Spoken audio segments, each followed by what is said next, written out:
Isaías,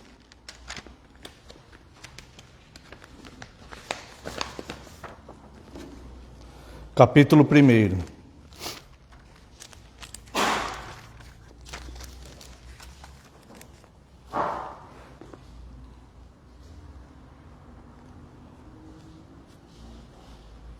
Diz assim a santa palavra de Deus.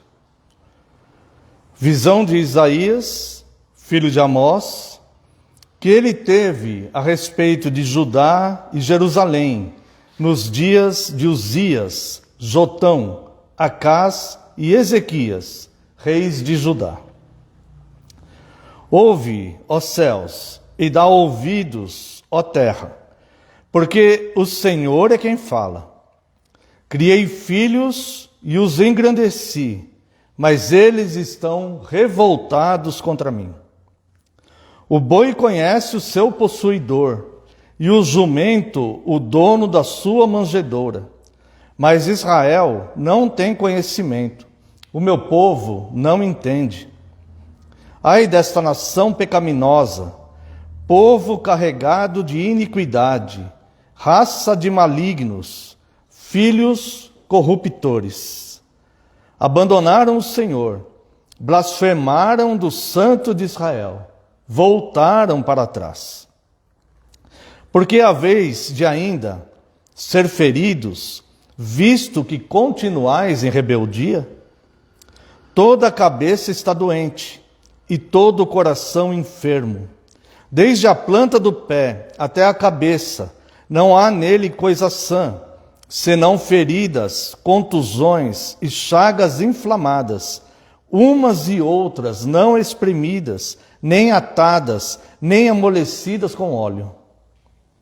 A vossa terra está assolada, as vossas cidades consumidas pelo fogo, e a vossa lavoura os estranhos devoram em vossa presença, e a terra se acha devastada, como numa subversão de estranhos. A filha de Sião é deixada como choça na vinha, como palhoça no pepinal, como cidade sitiada.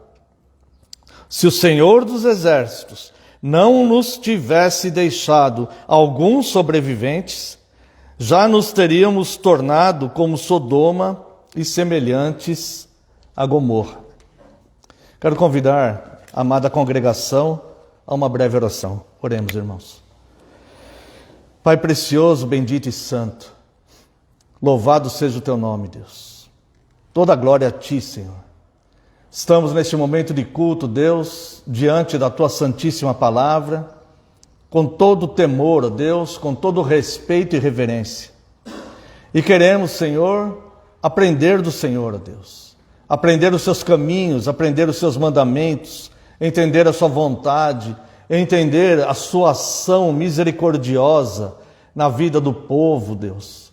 Nós queremos aprender do Senhor, para aplicarmos nas nossas vidas, Deus, a tua sabedoria, o teu conhecimento, a tua graça, a tua bondade, Deus.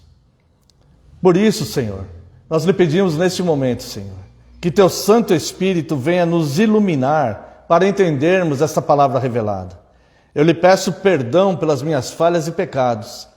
E neste momento, Senhor, eu clamo a ti, que eu diminua, que eu desapareça, Deus, e só prevaleça a tua palavra, Senhor, porque a tua palavra é a verdade. No nome santo e poderoso de Jesus Cristo é que oramos. Amém, Senhor. Amada Igreja do Senhor Jesus Cristo, venho vos proclamar Cristo, a solução de Deus para a enfermidade causada pelo pecado da humanidade. O profeta Isaías, tratando com a nação, começa a sua peregrinação profética falando do pecado de Judá e também de Jerusalém. Quero analisar aqui com os irmãos o verso 1. E observe também pela quantidade de reis, o ministério profético é medido aqui pelo tempo que os reis reinaram, né? Veja como foi longo o ministério de Isaías. Mas vamos ver aqui o verso 1. Visão de Isaías, filho de Amós, que teve a respeito de Judá e Jerusalém. nos dias destes reis, olha que ministério longo, Uzias, Jotão, Acás e Ezequias, reis de Judá. 4 reis. Por isso é considerado um dos profetas maiores, que teve um tempo longo no seu ministério, além da intensidade das suas profecias.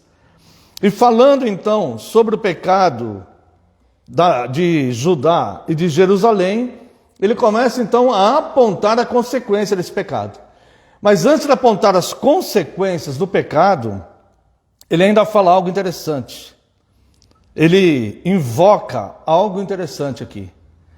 Ouve, ó céus, e dá ouvido à terra. Essa palavra, essa profecia de Isaías, ele chama como testemunho os céus. Ele dá a palavra à terra, aos moradores da terra, e chama como testemunha os céus, o reino dos céus. Porque está sendo manifesto, está sendo proclamado para o povo advertências contra o pecado. E também devemos lembrar, não está aqui propriamente explícito nesse texto, mas Isaías tornou-se o maior profeta messiânico, o que mais falou acerca de Cristo antes da vinda de Cristo, antes da primeira vinda, né? Então ele chama os céus como testemunha das suas profecias, da sua profecia que ele começa a partir daqui. Então ele fala, ouve os céus e ouve a terra, chamando os céus como testemunha. Então ele começa a profetizar, e ele começa justamente fundamentando a sua profecia no próprio Deus. Ele diz, porque o Senhor é quem fala. E veja o que Deus falou para Isaías ser o porta-voz de Deus para as pessoas. E nós devemos nos comover com isto. Nós devemos nos sensibilizarmos com isto aqui. Porque é o Senhor quem fala. E o que Deus fala? Criei filhos e os engrandeci, mas eles estão revoltados contra mim. O boi conhece o seu possuidor, e o jumento o dono da sua manjedoura. Mas Israel não tem conhecimento, o meu povo não entende. Então, a primeira consequência do pecado, a primeira consequência que o pecado causa nas pessoas, é uma revolta injusta contra Deus. Esta é o primeiro passo, o primeiro sintoma da cegueira espiritual, o primeiro sintoma da morte espiritual que pode acontecer numa pessoa. O apóstolo Paulo aos Efésios, ele vai falar que estávamos mortos em delitos e pecados, mortos espiritualmente. O primeiro sintoma espiritual, de morte espiritual, é revoltar-se contra Deus. Não é possível imaginarmos uma injustiça maior do que essa. Nós podemos olhar para a nossa vida e muitas vezes nos sentir injustiçados com coisas. É verdade, mas não há injustiça maior do que o ser humano, a criação que Deus capacitou com intelecto, com inteligência. A injustiça maior é a revolta contra Deus. E essa revolta é injusta. E essa revolta é a primeira grande consequência de pecados. Depois aqui no verso 3, ele vai falar sobre a gravidade da escuridão da alma, que é a morte espiritual causada pelo pecado. Até os animais conhecem o seu dono. O morto espiritual não consegue reconhecer o seu Criador. Até os animais conhecem o seu dono. Quando eu chego na minha casa, minha cachorrinha faz festa para mim. Ela reconhece. Mas nós não conseguimos reconhecer o Criador de todas as coisas. O Salmo 24, verso 1, diz que a Deus pertence os céus, a terra, os que nela estão e tudo que nela contém. Deus é o dono, simplesmente, de todas as coisas. E nos criou homem e mulher com as suas próprias mãos. Mas a cegueira espiritual vai trazer revolta injusta contra Deus, a ponto de pessoas negarem a criação de Deus, negarem ser Deus, negarem o direito que Deus tem sobre toda a carne. Além dessa gravidade, nós vemos a causa descrita do pecado aqui, trazendo efeitos no corpo. Verso 4: ai dessa geração pecaminosa, povo carregado de iniquidade, raça de malignos, filhos corruptores, abandonaram o Senhor, blasfemaram do Santo de Israel, voltaram para trás. Veja o verso 6: desde a planta do pé até a cabeça, não há nele coisa sã, senão feridas, contusões e chagas inflamadas, umas e outras não espremidas, nem atadas, nem amolecidas com óleo. É assim que Deus vê um povo enfermo pelo pecado. E essas enfermidades físicas, que de fato acontecem literalmente, fisicamente no homem, só acontece porque a terra entrou em maldição, segundo Gênesis capítulo 3, verso 17, por causa do pecado do homem. Além dos efeitos no corpo, os efeitos na terra, na cidade e na lavoura. Veja o verso 7. A vossa terra está assolada, as vossas cidades consumidas pelo fogo, a vossa lavoura os estranhos devoram em vossa presença, e a terra se acha devastada, como numa subversão de estranhos. Na vida espiritual, também há consequências disso, e aqui é representado por Sião, que representa questões espirituais. A filha de Sião, que é o povo de Deus, é deixada como choça na vinha, como palhoça no pepinal, como cidade sitiada. Isto porque o pecado faz separação entre o homem e Deus. Veja como começa a se tornar claro a necessidade de Cristo na vida das pessoas, para reunir novamente o homem com Deus. E as misericórdias de Deus, mesmo diante de tudo isso, que Deus fala: criei filhos, os exaltei, os engrandeci, aliás, criei filhos, os engrandeci, e eles se revoltaram contra mim. Mesmo assim, Deus usa de misericórdia. Veja o que Isaías consegue perceber aqui no verso 9. Se o Senhor dos exércitos não nos tivesse deixado alguns sobreviventes, já nos teríamos tornado como Sodoma, semelhante a Gomorra. Irmãos, se não houvesse alguns sobreviventes, nossa sociedade já seria 100% Sodoma e Gomorra. Se não houvessem alguns sobreviventes, as nossas famílias já teriam se tornado assim também. Então, irmãos, olha que grande misericórdia de Deus, que simplesmente poderia ter consumido todo mundo, como ele fez com Sodoma e Gomorra. Agora, eu quero fazer um paralelo sobre este prefácio que Isaías faz aqui, quando ele vai começar as suas profecias. Eu quero fazer um paralelo dessa passagem com o que o pecado original causou em nós. Quais são os efeitos que o pecado original trouxe em nós, os malefícios. Veja o verso 5 desse texto que nós lemos, que nós podemos comparar com o mal, o grande mal que o pecado original causou em nós. Porque a vez de ainda ser feridos, visto que continuais em rebeldia, toda a cabeça está doente e todo o coração enfermo. Quando o homem pecou, por que ele continuou em rebeldia, se ele sofreu imediatamente as consequências da queda? Ele começou a sentir vergonha, percebeu que estava nu.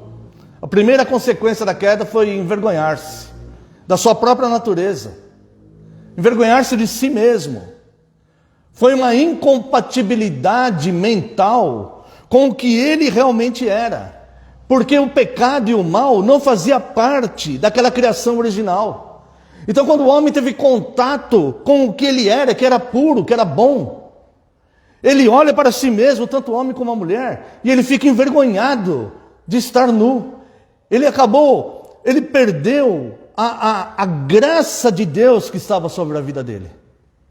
E agora então ele começa a rebelar-se contra a própria criação de Deus, Por que me fizeste assim? Por que ando nu?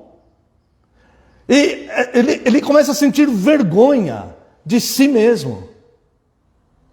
E aí, este pecado original, ele começa então a afetar a mente e o coração do homem. Esse paralelo que eu quero fazer aqui do verso 5. Porque ele ainda continuou precisando ser ferido ao longo das gerações. Se ele já de imediato percebeu que aquele mal, que aquela desobediência trouxe grande mal a ele. Porque o pecado é uma corrupção, é como uma ferrugem que se alastra, ele não vai parar, ele vai se alastrar. Se a pessoa se entregar ao pecado, se a pessoa abandonar as leis, se a pessoa abandonar a palavra de Deus, se a pessoa abandonar Cristo, se a pessoa se entregar ao seu próprio pensamento, às suas próprias vontades, ele vai corroer como uma ferrugem. O pecado é altamente corruptível. Então foi necessário, gerações após gerações, a humanidade ser ferida por Deus. Ferida não no sentido mais de punição, mas no sentido de correção. A palavra de Deus diz que Deus corrige aqueles que Ele ama. Até o povo de Deus é corrigido, mas agora não para condenação, mas para purificação, para santificação. Então a mente e o coração do homem foi extremamente afetado pelo pecado original. Extremamente afetado. E nós precisamos ter uma consciência bem clara disto. Vamos analisar alguns desses efeitos do pecado original e glorificarmos a Deus pela ação de Deus, a solução de Deus em cada um desses efeitos.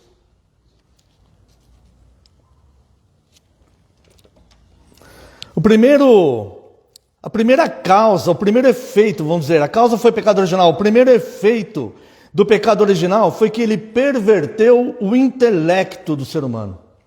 O ser humano ficou como era a terra em Gênesis 1:2. Diz que a terra era sem forma e vazia, e havia trevas sobre a face do abismo, e o Espírito de Deus pairava sobre as águas. O homem, ele se tornou como era a terra no início da criação, ou seja, ele tornou-se uma criatura agora sem forma e vazia, mergulhado em trevas. O ser humano ficou exatamente como era a terra. Jesus Cristo é a luz dos homens, mas os homens rejeitaram a luz e preferiram as trevas. Tornou-se vazio e sem forma. Não há forma de santidade no homem. Não há forma de regeneração no homem natural. Não há forma, ele é sem forma. Ele é apenas uma criatura. Se ele não receber o poder que vem de Deus para se transformar em filho de Deus, ele é uma criatura de Deus. Mas uma criatura que é capacitada com o intelecto, mas esse intelecto foi corrompido e ele não glorifica a Deus com o seu intelecto. Antes, ele se rebela contra Deus. Ele se rebela, ele comete a injustiça da rebeldia contra o seu próprio Criador. Ele se vê insatisfeito, ele se vê nu diante de Deus. Ele se vê, por que essas coisas são assim? Se Deus é bom, por que essas coisas são assim? E eles começam com esses questionamentos curiosos acerca do Criador, nunca admitindo sobre si mesmo a culpa pelo próprio mal. Então, não há forma de santidade nele, a terra era sem forma. O homem, com o intelecto pervertido, não há forma de santidade nele. Não há forma de regeneração, não há forma do arrependimento a ponto dele entender e se detestar por ser pecador, de entender a sua própria miséria. Ele não consegue ver isso. Ele acha que ele tem direito sobre muitas coisas. Ele se acha bom, ele acha que ele tem um coração bom, ele acha que ele é uma ótima pessoa. Ele se vê como ele deveria ver o próprio Deus. Portanto, não há forma de santidade nele, ele não entende a santidade de Deus. E ele é vazio do Espírito Santo que ilumina, que ilumina. Cristo, ele falou, Cristo, a luz do mundo, ele falou, eu vou vos enviar o Espírito Santo, o Consolador, e ele vos ensinará todas as coisas. O homem natural, ele é sem forma de santidade e ele é vazio do Espírito Santo. Ou seja, ele vive em trevas. E havia abismos, a terra estava em trevas e havia abismos. E o homem em trevas, ele vai caindo de abismo em abismo. É por isso que a Bíblia diz, um abismo chama outro abismo. A corrupção do pecado, ela não para, ela não vai parar. Ela nunca vai parar, não existe freio. Por isso o homem necessita ser restaurado, ele precisa ter seu intelecto restaurado, porque o efeito do pecado original foi corromper o seu intelecto. O homem agora, ele só vai pensar com o pecado sobre a sua mente. Veja aqui, o próprio livro de Isaías, capítulo 5, versos 20 e 21.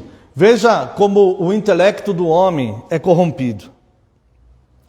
Ai dos que ao mal chamam bem e ao bem mal, que fazem da escuridade luz e da luz escuridade.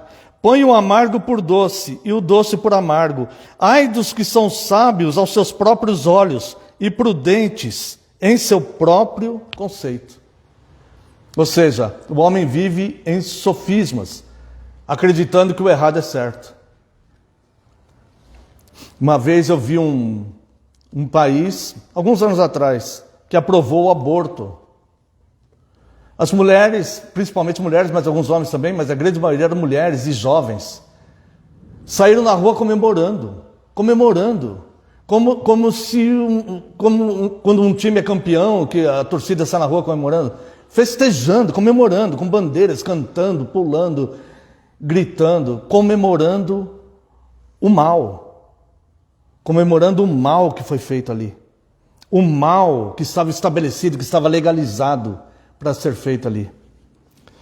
Então, o intelecto do homem é totalmente corrompido. Mas Deus apresenta uma solução para isso, a correção de Deus para isso. Nós encontramos aqui em 1 Coríntios, capítulo 2, verso 16. 1 Coríntios 2,16. Pois quem conheceu a mente do Senhor, que o possa instruir? Nós, porém, temos a mente de Cristo. A correção de Deus sobre o efeito da corrupção que o pecado causou no intelecto das pessoas é passar a ter a mente de Cristo. Nós só vamos ter a mente de Cristo se nós vivermos segundo essas Escrituras. Se nós tivermos contato com as Escrituras, se nós estudarmos as Escrituras, se nós nos amoldarmos às Escrituras, nós vamos saber como Cristo pensa. Nós vamos saber qual é a vontade de Cristo. Nós vamos saber qual é o amor de Cristo. E só assim nós vamos entender esta correção de Deus para o intelecto do homem. Se nós não passarmos a ter a mente de Cristo, nós vamos continuar com o nosso intelecto corrompido pelo pecado. E essa corrupção ela vai se alastrar. E nós vamos começar a nos achar sábios aos nossos próprios olhos. A segunda causa, ou melhor, o segundo efeito do pecado original foi que ele corrompeu o coração do homem e o deixou enganoso. Nós conhecemos bem esse versículo, Jeremias 17:9, que diz: enganoso é o coração do homem e desesperadamente corrupto, quem o conhecerá? Com o coração corrompido, o homem deseja coisas torpes, pensa e pratica coisas inconvenientes, e é constantemente enganado pela corrupção do próprio coração. Ou seja, o homem tornou-se a sua própria ilusão. O homem tornou-se a sua própria perdição. O homem tornou-se o seu próprio enganador. O homem não precisa do diabo para enganar mais. Isso aconteceu com Eva. Ali precisou da influência satânica. É verdade que o diabo ainda continua tentando. É verdade. O diabo continua influenciando negativamente. É verdade. Existe ação diabólica. É verdade. Mas o homem não precisa para cometer seus próprios pecados. O pecado é uma obra da carne. Qualquer um dos 10 mandamentos que uma pessoa quebrar, isto é obra da carne, é responsabilidade pessoal desta pessoa. E é lamentável quando a pessoa chega num ponto dessa iniquidade amadurecer tanto, deste engano pessoal amadurecer tanto, que leva a Deus a entregar essa pessoa ao próprio erro, como diz em Romanos capítulo 1, que Deus entrega tais pessoas a uma consciência mental reprovável para praticarem aquilo que não é conveniente. Deus entrega a pessoa ao próprio erro. Então, com o coração corrompido, o homem começa a desejar coisas torpes, pensa e pratica coisas inconvenientes, é constantemente enganado pela corrupção do próprio coração. Mas Deus, como diz lá em Isaías, Deus manteve o homem vivo. E ali, Deus mantém alguns remanescentes. E a solução de Deus para algumas pessoas, né? Para aqueles que se voltarem para Deus, está em Ezequiel capítulo 36. Se os irmãos quiserem acompanhar. Profeta Ezequiel capítulo 36, versos 25 a 27.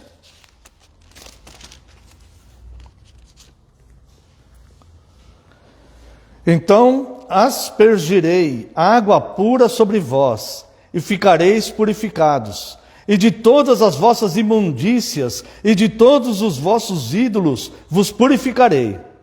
Dar-vos-ei coração novo, e porei dentro de vós espírito novo. Tirarei de vós o coração de pedra, e vos darei coração de carne. Porei dentro de vós o meu espírito, e farei que andeis nos meus estatutos, guardeis os meus juízos, e os observeis. O coração de pedra, duro pela perversidade da incredulidade, que leva o homem a ser sábio aos seus próprios olhos, que leva o homem a negligenciar a santa palavra de Deus, a menosprezar a santa palavra de Deus, que leva o homem a se revoltar injustamente contra Deus, é substituído pelo coração original que Deus criou no Éden. Você já reparou que, obviamente, esse texto aqui está falando de coisas espirituais. Aspergirei água pura sobre vós e ficarei purificados. A palavra de Deus entrando em nós, que vai nos purificar, é uma questão espiritual. Não é a água que vai fazer isto. É um simbolismo espiritual. Será purificado de todas as vossas imundícias, de todos os vossos ídolos vos purificarei. Uma questão espiritual. Porei dentro de vós o meu espírito. É uma questão espiritual. E farei que andeis nos meus estatutos, guardeis os meus juízos e os observeis. É uma questão espiritual, de entender espiritualmente, com o espírito vivo.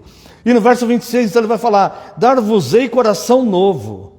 Porei dentro de vós espírito novo. Questões espirituais. Agora olha só: tirarei de vós o coração de pedra e vos darei o coração de carne. O coração de carne que Deus se refere aqui, não é que os ímpios não têm um coração de carne, mas é que os ímpios têm um coração duro da incredulidade. E qualquer um de nós pode ter um coração duro de incredulidade. Chama-se apostasia. Quando eu digo qualquer um de nós que já teve contato com as Santas Escrituras, de tanto negligenciar, de tanto menosprezar, o coração vai endurecendo e torna-se um coração de pedra. Agora a palavra de Deus diz aqui que Ele colocará um coração de carne, ou seja, o coração original que Deus criou no homem. Este coração original vai fazer o homem voltar a ser capaz de amar o seu próximo e reconhecer o seu Criador. O homem ele vai voltar à sua originalidade. Ele vai voltar a ser como ele foi quando Deus criou ele. E esse é um processo que vai acontecendo lentamente, conforme Deus vai transformando o homem. E ele vai amadurecendo nessa santificação. Quando ele está desenvolvendo a sua vocação e eleição, ele vai amadurecendo a ponto de se tornar novamente a ter um coração que é possível amar o próximo e reconhecer o seu Criador. Além do pecado original, perverter o intelecto, corromper o coração, ele corrompeu a vontade do homem. O homem não se importa de trair a Deus. O homem não se importa de abandonar Deus. O homem é como Isaías fala aqui no capítulo 1, que Deus criou esses filhos, engrandeceu, mas eles se voltaram contra Deus. O homem ele não se importa de se voltar contra Deus. O homem não se importa de colocar a sua vontade acima da vontade de Deus. O homem não se importa de fazer essas coisas abomináveis. Não há nenhum peso na consciência do homem. O apóstolo Paulo ele fala que tais pessoas têm a consciência cauterizada. Então a vontade, o pecado original, ele corrompeu também a vontade do homem. E isso é muito delicado, porque o homem ele vai ser movido pela sua própria vontade. O homem natural ele é movido pela sua própria vontade, pelo que ele acha certo, pela sua crença, pelo que ele quer crer, pelo que ele quer fazer, por seus próprios prazeres. Ele coloca as coisas acima de Deus. Então ele vai ser movido pela sua vontade. Quem vai reger o homem não será Deus, não será Cristo. Quem está sentado no trono do coração do homem, mas é ele mesmo, fazendo a força dos pensamentos. Então, corrompeu a vontade do homem. O homem não se importa de trair Deus. Muitos se entregam para obter alguns tipos de benefício. Veja o que Salomão fala aqui no livro do Eclesiastes, capítulo 9, verso 3. Eclesiastes capítulo 9, verso 3. Este é o mal que há em tudo quanto se faz debaixo do sol. A todos sucede o mesmo. Também o coração dos homens está cheio de maldade. Nele há desvarios enquanto vivem, depois rumo aos mortos.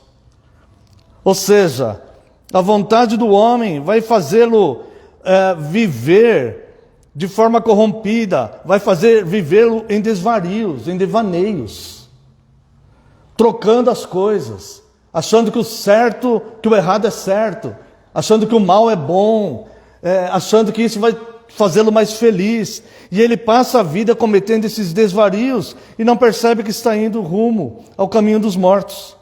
E isto porque a vontade dele está corrompida e leva a servir a outros deuses e não o Deus verdadeiro. O seu próprio Deus é o seu próprio ventre, como diz a palavra de Deus. Veja aqui, Jeremias capítulo 44, versos 15 e 16. Jeremias 44, versos 15 e 16. Então responderam a Jeremias todos os homens que sabiam que suas mulheres queimavam incenso a outros deuses, e todas as mulheres que se achavam ali em pé, grande multidão, como também todo o povo que habitava na terra do Egito, em Patros, dizendo: quanto à palavra que nos anunciaste, em nome do Senhor, não te obedeceremos a ti. O homem decide deliberadamente fazer a sua própria vontade.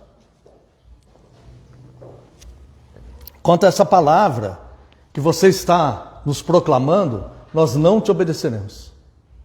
É isso que o povo falou para Jeremias.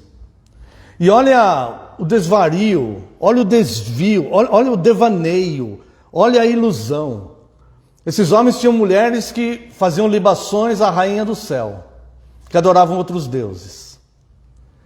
E eles então decidiram se submeter ao que essas mulheres queriam. Era mais fácil para esses homens aí, né? Se submeterem ao que elas queriam.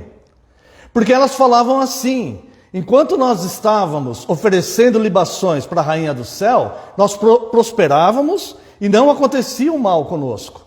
Mas quando nós damos ouvido para Isaías e nós vamos servir a Deus, aí acontecem coisas más. Então, nós não vamos ouvir o que nós não vamos ouvir o que Jeremias está pregando. Nós não vamos obedecer, porque nós vamos continuar oferecendo libações à rainha do céu, porque ela sim está nos fazendo bem. Ela sim está nos dando prosperidade e ela sim não está permitindo que o mal nos venha. Ou seja, a rainha do céu é um ídolo, mas quem é o ídolo maior? O próprio bem-estar dessas pessoas. Por isso que eles estão se dedicando à rainha do céu. Agora, por que isso é um desvario rumo aos mortos, como Salomão fala? Porque eles rejeitaram a pregação de Jeremias, que dizia: se continuarem com essa idolatria, virá o cativeiro babilônico. E eles falaram assim: não, nós não vamos obedecer você, porque essa idolatria está nos fazendo bem. Escolheram o desvario. A vontade deles estava corrompida pelo pecado. Escolheram a ilusão, escolheram o pecado, escolheram o benefício momentâneo, a ilusão que o pecado estava fazendo, como uma isca, como se fosse um peixe que não pensa e vê uma delícia e vai morder a delícia, mas tem um anzol dentro. Porque a própria vontade está corrompida. Nós vamos servir a rainha do céu, porque quando nós servimos a rainha do céu, nós prosperamos. Nós não temos lutas espirituais. Mas como Salomão diz, não percebem o desvario que estão a caminho dos mortos. Estão a caminho dos mortos. Rejeitaram a pregação de Jeremias, irmãos, e veio o cativeiro babilônico. Então a vontade do homem também foi corrompida. A solução de Deus para corrigir a vontade corrompida foi Cristo, que veio restabelecer ao homem o fazer novamente a vontade do Pai. Veja aqui o que Cristo veio fazer e que serve de exemplo para nós. Nós temos que ter o mesmo exemplo de Cristo. Esse é o ensino bíblico. Convido os amados irmãos, leitura de João, capítulo 6, versos 38 e 39. Porque eu desci do céu, não para fazer a minha própria vontade, e sim a vontade daquele que me enviou. E a vontade de quem me enviou é esta, que nenhum eu perca de todos os que me deu. Pelo contrário, eu os ressuscitarei no último dia. Então Cristo está dizendo aqui que ele não veio fazer a sua própria vontade. Ele veio fazer a vontade de Deus. E ele viveu aqui fazendo a vontade de Deus, mesmo que a sua missão tenha sido tão dolorosa, tão angustiante, tão angustiante. Ele veio fazer a vontade de Deus. Esse é o exemplo que nós devemos fazer. Por quê? Porque nós devemos entender que a nossa vontade é corrompida pelo pecado original. Mesmo que alguém fale: não, mas eu já nasci ali, não tive culpa, não fui eu que pequei. Mesmo assim, o pecado original corrompeu tudo. E a vontade do homem está corrompida. Foi o que aconteceu com aquelas mulheres e com aqueles homens que decidiram fazer a vontade daquelas mulheres, que resolveram então bater o pé e falar: não, nós não vamos obedecer os Jeremias. O que aconteceu com elas?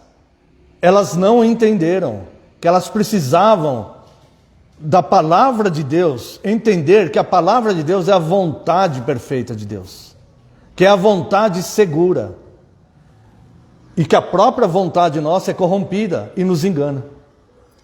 E foi exatamente isso que aconteceu. Então, a solução de Deus para corrigir os desvarios da vontade corrompida do homem é o homem saber que a sua vontade é corrompida, mas ele tem um corrimão, ele tem um trilho, ele tem um lugar seguro para seguir, que é a vontade de Deus. Por isso que Cristo fala: aquele que não tomar a sua cruz e me seguir, não é digno de mim. Aquele que não abandonar a sua própria vida e me seguir, não é digno de mim. E por fim, irmãos, além de corromper o intelecto, o coração e a vontade do ser humano, e as soluções que nós já vimos que Deus trouxe, o pecado original ele corrompeu também os afetos do homem. A afetividade do homem, ela foi corrompida. Veja que, por isso que nós devemos entender como é grande, como são grandes nossos pecados e nossa miséria. Mas é muito grande, muito mais do que nós poderíamos imaginar, se a palavra de Deus não nos revelasse. É muito maior a nossa miséria espiritual, os nossos pecados, eles têm de fato que nos condenar mesmo. Porque é muito maior do que nós poderíamos supor. Porque aos nossos olhos, nós somos bons. Aos nossos olhos, todos nós. Aos nossos olhos nós somos bons. Mas são grandes os nossos pecados e misérias. E é por isso que a gente tem que entender. A palavra de Deus veio gentilmente, pelo favor de Deus, nos revelar isso. Veja aqui, irmãos, Segunda carta de Paulo a Timóteo, capítulo 3, verso 4. Traidores, atrevidos, enfatuados, mais amigos dos prazeres que amigos de Deus. A afetividade do homem foi de tal forma corrompida que ele tornou-se mais amigo dos seus próprios prazeres do que amigo de Deus. Você consegue entender, você consegue ver profundidade nisso aqui? Será uma frase só que está escrita aqui na Bíblia, que a gente lê e fala, nossa, puxa, mas você consegue penetrar nisso aqui, se aprofundar nisso? Mais amigo dos prazeres do que amigo de Deus. Isso corrompeu tanto a afetividade do homem, que nós podemos ir mais longe. O homem se tornou mais amigo dos seus prazeres do que amigo de Deus. O homem tornou mais amigo dos seus prazeres do que amigo da sua mulher.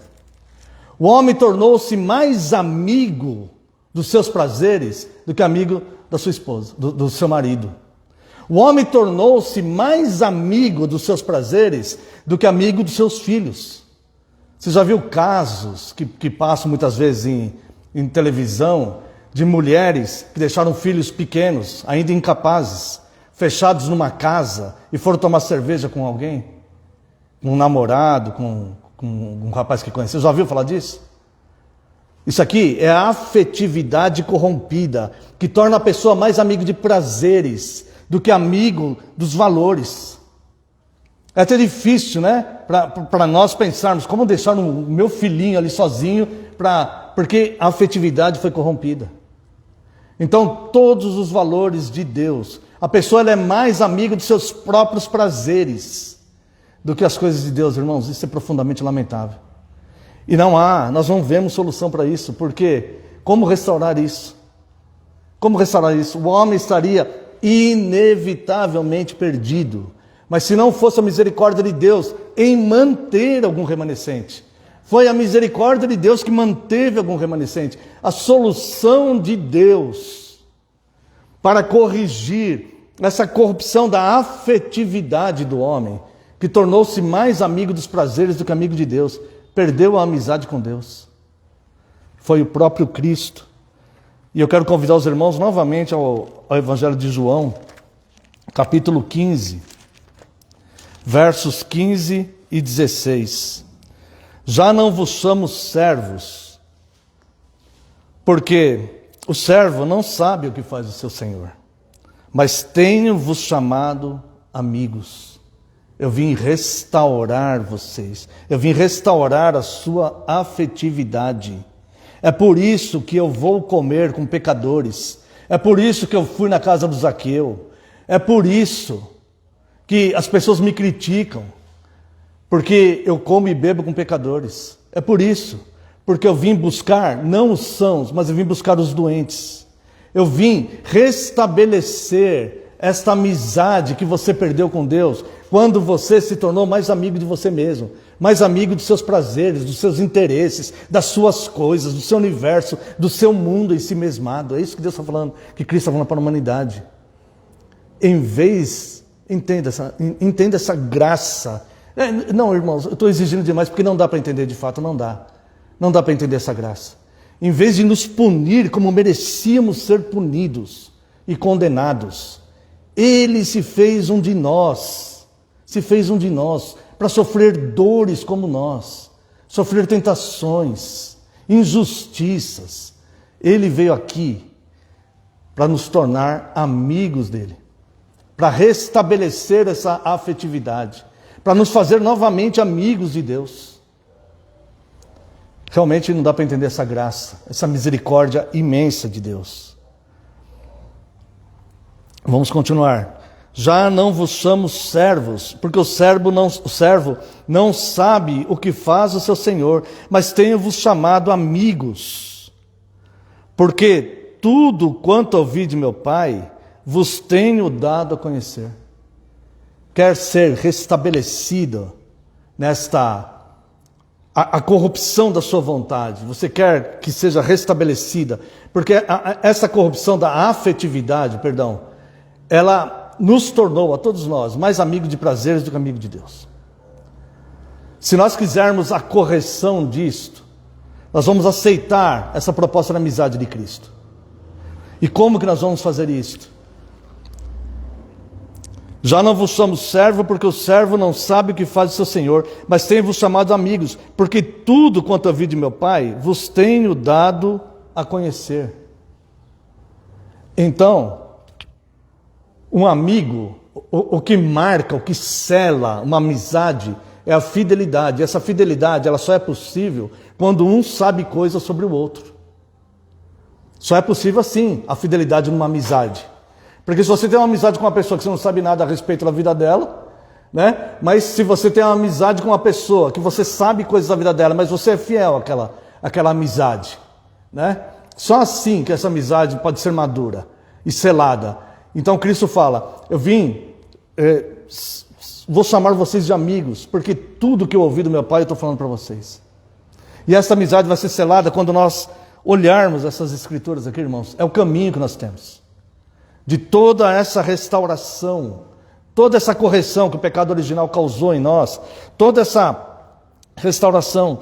Então ele fala, já não vos chamo servos, porque o servo não sabe o que faz o seu senhor, mas tenho-vos chamado amigos, porque tudo quanto eu vi de meu Pai, tenho-vos dado a conhecer. Agora, veja, se, ao entender como são grandes nossos pecados e misérias, como é maravilhosa essa graça de Cristo que se esvaziou da glória de ser Deus para vir ser nosso amigo, restabelecer amizade conosco. Sofrer tudo aquilo que ele sofreu para restabelecer amizade conosco. E agora, o que ele vai dizer no verso 16, veja se isso não vai provocar gratidão em nós, irmãos. Isso tem que provocar gratidão em nós. Veja só, ele fez tudo isso em verso 16, não fostes vós que escolhestes a mim. Pelo contrário, eu vos escolhi a vós outros. Eu escolhi você. Eu vim aqui para ser seu amigo porque eu escolhi você. Em meio, é inimaginável o número de pessoas que já existiram nesse mundo, desde o começo. É inimaginável, não dá para imaginar um número. Em meio a tantas pessoas, eu escolhi você. Eu escolhi você para ser meu amigo. E vim te falar todas as coisas que eu ouvi do meu Pai. Para que a nossa amizade pudesse ser restaurada, eu vou ter que padecer dores neste mundo. Mas a minha amizade por você é tão grande que eu vou fazer isso por você. Essa é a graça. Como não ter gratidão por isso? Como não ter gratidão por isto? Por um ser que é Deus, servido por anjos, por hostes celestiais, que poderia recusar essa missão, falando, não condena, eles pecaram. Nós já demos o livre-arbítrio para eles. Eles escolheram deliberadamente. Adão e Eva tinham livre-arbítrio. O livre-arbítrio foi perdido na queda. Eles tinham livre-arbítrio. Eles escolheram deliberadamente conhecer o mal. Então, escolha deles. Estaria certo e justo. E seria direito. Mas não. Ele preservou alguns. E para restaurar essa amizade, se esvaziou da glória de ser servido por anjos. De dar ordens e as coisas acontecerem. Haja isto, haja aquilo. E se esvaziou de tudo isso. E veio aqui sofrer, como eu acho que nunca ninguém sofreu no mundo, para restabelecer uma amizade conosco. Obviamente, irmãos, obviamente, a gratidão deve inundar no nosso coração. E falar, Senhor, eu quero ser seu amigo. E eu quero ouvir tudo que o Pai ensinou para o Senhor, que o Senhor vem ensinar para nós. Eu quero aprender essas coisas. Eu quero aprender sobre isso. Essa amizade é tudo para mim. E por fim, irmãos, o pecado original perverteu o intelecto, mas Deus nos deu novamente a mente de Cristo. Corrompeu o nosso coração, mas Deus tirou o nosso coração de pedra, colocou um coração de carne novamente capaz de amar o nosso semelhante e reconhecer o nosso Criador, amar o nosso Criador. Corrompeu a vontade do homem, mas Cristo veio aqui nos ensinar que o correto é viver fazendo a vontade de Deus, porque a nossa vontade vai nos conduzir ao reino dos mortos, porque a nossa vontade é desvario. Desvario. E por fim, ele restabeleceu, o pecado original corrompeu nossa afetividade, a ponto de nós ficarmos tão centralizados em nós mesmos e nos tornarmos totalmente egocêntricos muitas vezes, né? Alguns são exageradamente, outros menos. Mas ele veio restabelecer esta amizade com Deus. Nós estávamos tão corrompidos que éramos mais amigos dos nossos prazeres do que amigos de Deus. Hoje, ele veio restabelecer essa amizade. Então, irmãos, reconhecer tudo isto, nós podemos entender algumas coisas aqui. Nós podemos amar mais a Deus do que a nós mesmos, e mais ao outro do que a nós mesmos. É falsa essa ideia que seremos felizes se amarmos mais a nós do que ao próximo. É falsa essa ideia, tá? Você e eu devemos aceitar essas correções, entender que o pecado original afetou a nós também, afetou todas as pessoas. Nós não somos melhores do que os outros, mas a solução está aí. A solução de Deus para cada um desses 4 defeitos é de fato o melhor para nós. Quero convidar a amada congregação